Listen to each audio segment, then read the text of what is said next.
بھائیوں اور بہنوں اور پوری ٹیم جس نے اس ویب سائٹ کے لیے کام کیا ہے،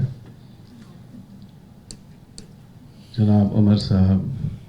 اور اس ٹیم کے ذمہ دار جناب شمشاد صاحب، یہ سب حضرات ہم لوگوں کے لیے قابل تشکر ہے۔ ہمارے شمشاد صاحب کی ایک بڑی خوبی یہ ہے کہ ان کے اندر پریشان کرنے کی بہت صلاحیت ہے۔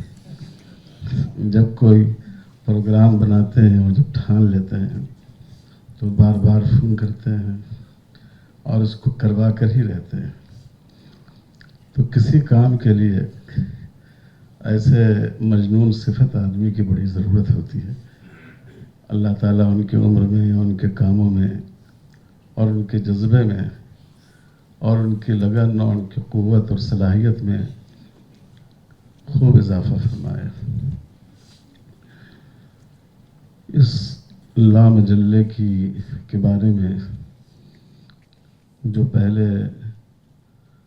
کاغذ کے اوراق پر نقش ہوتا تھا اور اب یہ الیکٹرانک ذرائع کے ذریعے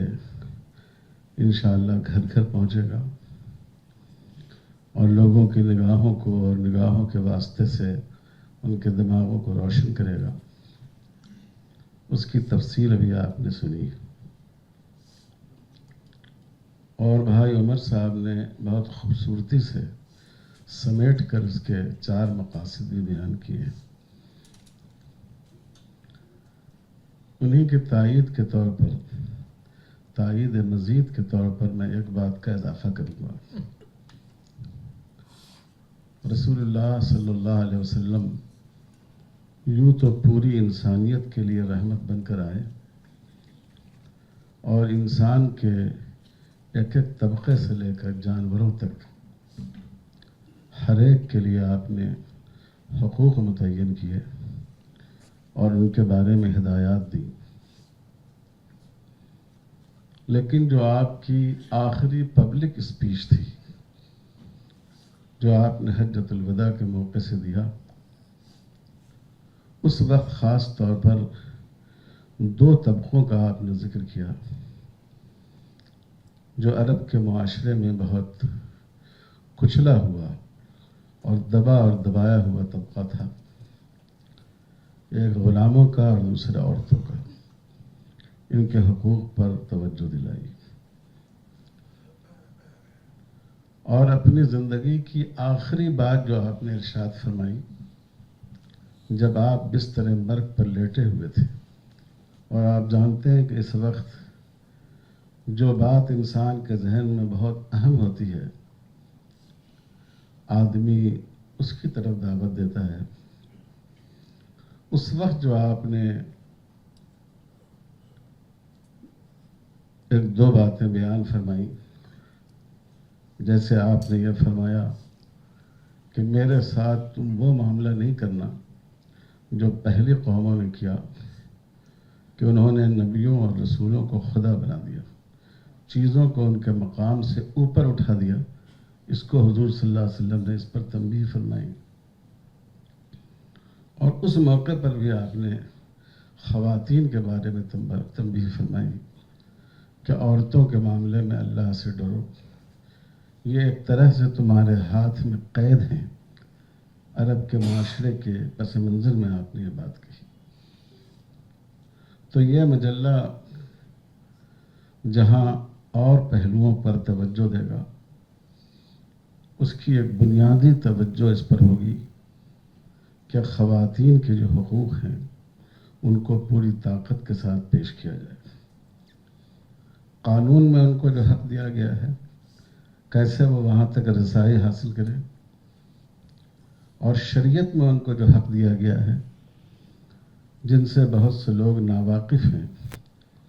یا جن کے بارے میں بہت سے لوگ غلط فہمیوں میں مبتلا ہیں،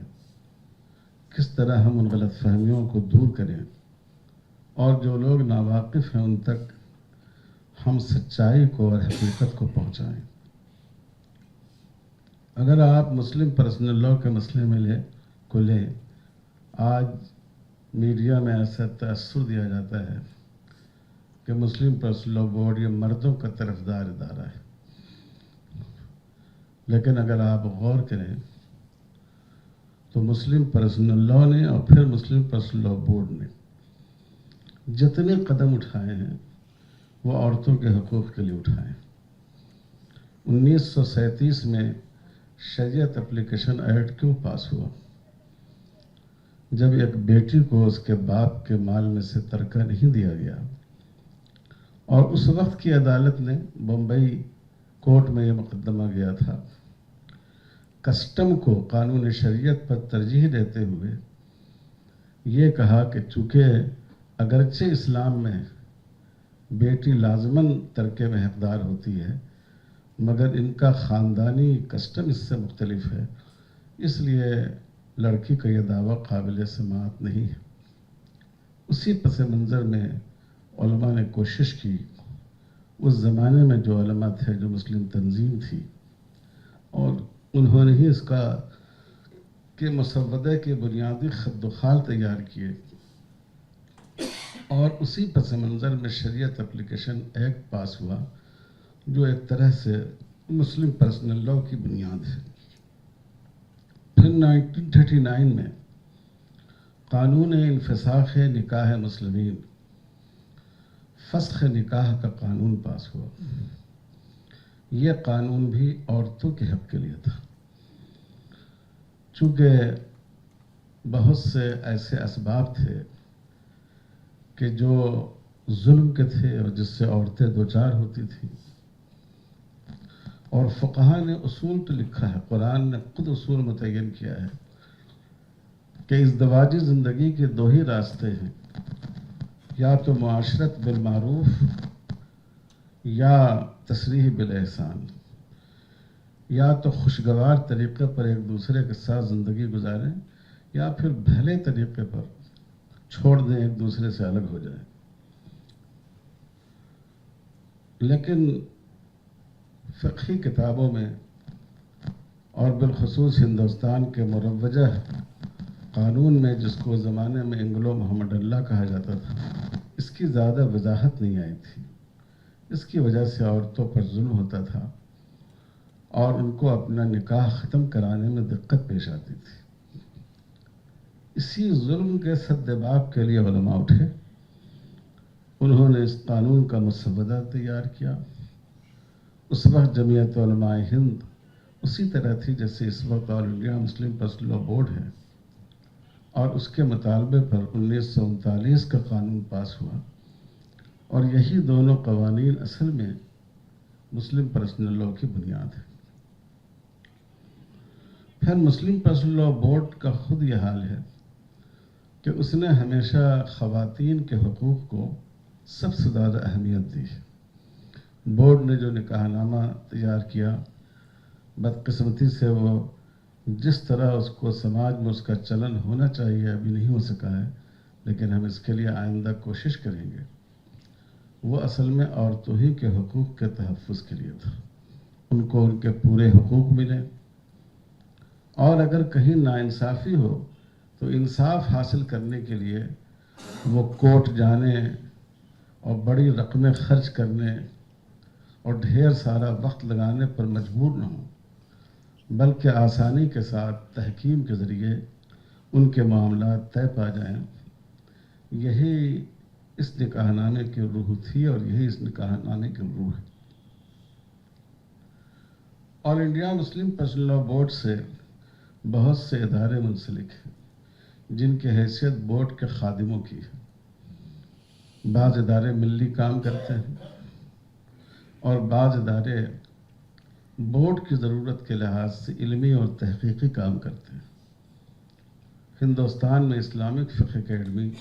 اسی دوسری قسم کا ادارہ ہے۔ یہاں دو بڑے اہم فیصلے ہوئے۔ ایک فیصلہ یہ ہوا کہ عورت نکاح کو، مہر کو مشروط بھی رکھ سکتی ہے، کنڈیشنل بھی رکھ سکتی ہے۔ عورت اگر چاہے تو وہ نکاح کے وقت یہ کہے کہ ہمارا مہر مثلاً 1,00,000 روپے ہوگا، لیکن اگر تم نے مجھے طلاق دے دی تو ہمارا مہر 5,00,000 روپے ہوگا۔ اگر تم نے فلاں کام کیا جس سے ہمارے حقوق متاثر ہوتے ہیں تو ہمارا مہر 5 لاکھ روپے ہوگا.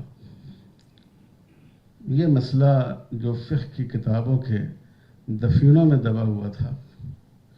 اس کو نکالا گیا اور یہاں یہ فتویٰ دیا گیا اجتماعی کہ نکاح کے موقع سے عورتیں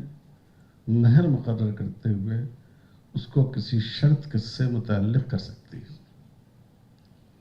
اسی طرح ایک مسئلہ اسی طرح کا اور ہے کہ نکاح کے موقع سے عورت شرط عائد کر سکتی ہے. اس پر بھی فیصلہ ہوا. بیوی یہ فیصلہ کرے کہ میں نکاح قبول کرتی ہوں مگر تم کو فلاں شہر میں لے جانے کا حق نہیں ہوگا، اس ملک سے باہر لے جانے کا حق نہیں ہوگا، تم پابند ہوگے اسے ملک میں رکھ کر ہماری ضروریات پوری کرو. تو وہ یہ شرط لگا سکتی ہے. اسی طرح کہ اور بھی شرطیں ہیں کہ میں نکاح کو قبول کرتی ہوں لیکن میری شرط یہ ہے کہ مجھے بھی اپنے آپ پر اگر میں ضرورت محسوس کروں، ظلم محسوس کروں تو طلاق واقع کرنے کا حق ہوگا، جس کو فقہ کی اصطلاح میں تفویض طلاق کہتے ہیں.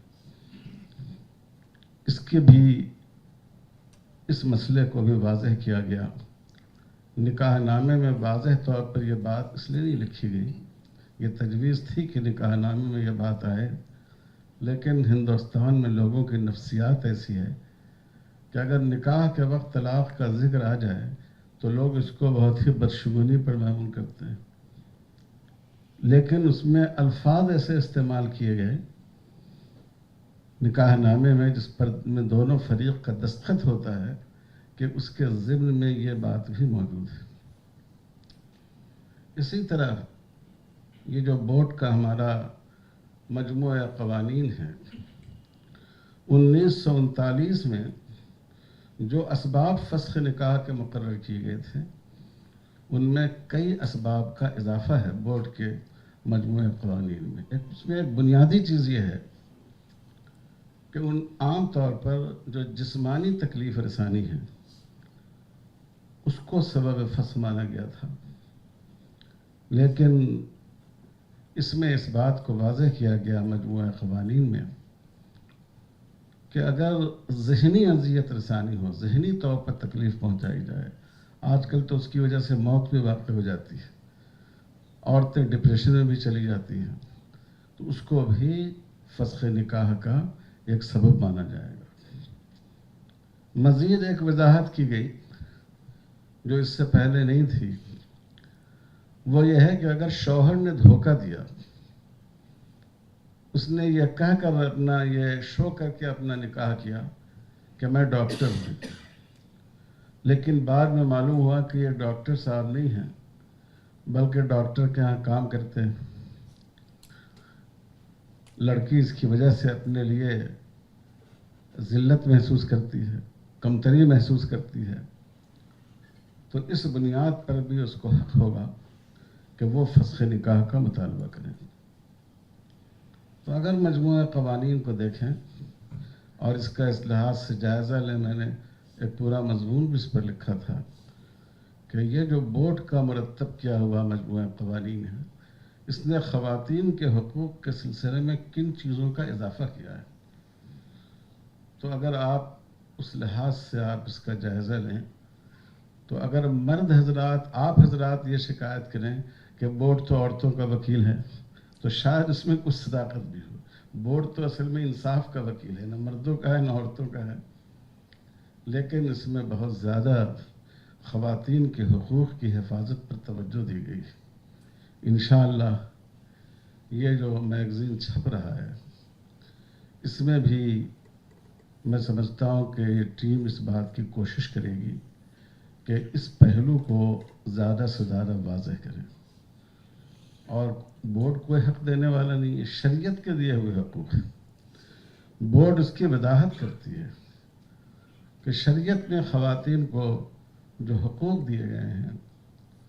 جو ان کو رعایتیں دی گئی ہیں، جو مردوں کے مقابلے ان کو زیادہ چھوٹ دی گئی ہے، جس میں ان کی فطری نزاکتوں اور لطافتوں کی رعایت کی گئی ہے، اس کو بھی زیادہ سے زیادہ نمایاں کیا جائے۔ تو بڑی خوشی کی بات ہے کہ آج یہ ویب سائٹ بن گئی، اور یہ اندازہ ہے انشاءاللہ کہ اب آپ کا پیغام ریڈیو کے لیے کہا جاتا تھا ہوا کے دوش پر، اب اس کے لیے میں کیا اصطلاح استعمال کروں؟ جی، بجلی کے دوش پر انشاءاللہ یہ زیادہ سے زیادہ لوگوں تک یہ پیغام پہنچے گا۔ میں جناب شمشاد صاحب کا، جناب عمر صاحب کا، جناب نظام الدین صاحب کا، اور جو ہمارے دوسرے احباب ہیں، یہ نبیلہ جمیل صاحب کا، اور جو دوسرے احباب ہیں جو اس کام میں شریک ہیں، میں ان سب کو دل کے گہرائی سے مبارکباد دیتا ہوں، شکریہ ادا نہیں کرتا ہوں۔ میں شکریہ ادا کر کے آپ لوگوں کے اجر میں کمی نہیں کرنا چاہتا، کیونکہ یہ کام آپ شکریہ کے لیے نہیں، اللہ کی رضا کے لیے کر رہے ہیں، اور اللہ ہی آپ کو اس کا بدلہ دے گا۔ اللہ ہم سب کو اس بات کی توفیق عطا فرمائے کہ ہم اس ملک میں اسلامی قانون اور اسلام میں کے معاشرتی نظام کو جس طرح فطرت کے مطابق اور انسانی ضرورتوں کے مطابق رکھا گیا ہے، اور یہ اللہ تعالیٰ کا دیا ہوا ہے، اس کی وکالت کرنے، اس کا دفاع کرنے، اس کی ترجمانی کرنے،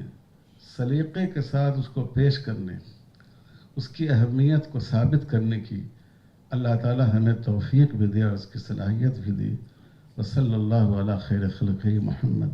وعلی آلہ وصحبہ اجمعین والحمد للہ رب العالمین۔